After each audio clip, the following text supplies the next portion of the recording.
SIR ইস্যুতে রাজ্য জুড়ে চলতে থাকা ধারাবাহিক আন্দোলনের মধ্যে এবার পথ অবরোধে নামল শাসক দল তৃণমূল কংগ্রেস। সোমবার বাঁকুড়া জেলা ইন্দুপুর ব্লকে বাঁকুড়া খাতড়া রাজ্য সড়কের ওপর ব্লক অফিসের সামনে এই অবরোধ কর্মসূচি পালন করা হয়। দীর্ঘক্ষণ রাস্তা অবরুদ্ধ থাকার ফলে আটকে পড়ে অসংখ্য যাত্রীবাহী ও পণ্যবাহী যানবাহন। চরম ভোগান্তিতে পড়েন পথ চলতি সাধারণ মানুষ। অফিস যাত্রী থেকে শুরু করে নিত্য যাত্রীদের মধ্যে তৈরি হয় তীব্র অসন্তোষ। পরে পথ অবরোধ তুলে নেওয়া হয়, ধীরে ধীরে স্বাভাবিক হয় যান চলাচল। দীর্ঘ সময় পার হাঁফ ছেড়ে বাঁচেন সাধারণ মানুষ।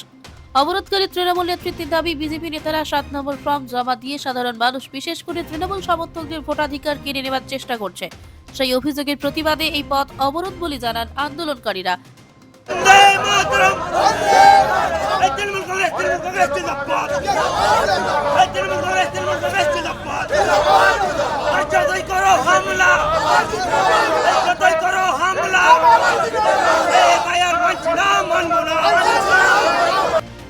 এদিনের কর্মসূচিতে উপস্থিত ছিলেন ইন্দুপুর ব্লক তৃণমূল কংগ্রেসের সভাপতি রেজাউল খান সহ দলের স্থানীয় ছাত্র, যুব ও মহিলা সংগঠনের একাধিক নেতা কর্মী।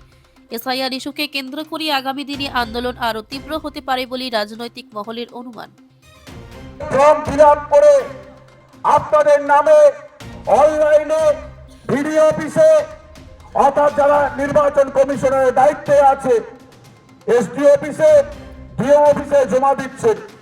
সেই সাধারণ মানুষের যে অধিকার খর্ব করে নিচ্ছে, যে মানুষকে আজকে লুট করে নিচ্ছে, তারই তৃণমূল কংগ্রেস এই প্রতিবাদ সভার আয়োজন করেছে না। কিন্তু 7 নম্বর ফর্ম ফিল আপ করে বিজেপির ছোট বড় নেতারা জমা দিয়ে দিল।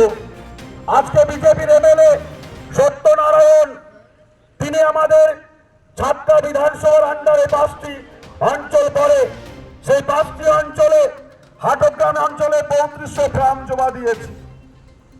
3500 ফর্ম যাতে এই নামগুলো বাড়ছে, যাতে তারা ভোট না দিতে পারে, যাতে তারা নিজের অধিকার না দেখাতে পারে, যাতে মানুষগুলোকে হ্যারাসমেন্ট করতে পারে। 3500 নাম হাটগ্রাম অঞ্চল থেকে বাদ দিয়েছে, ব্রাহ্মণী অঞ্চল থেকে বাদ দিয়েছে।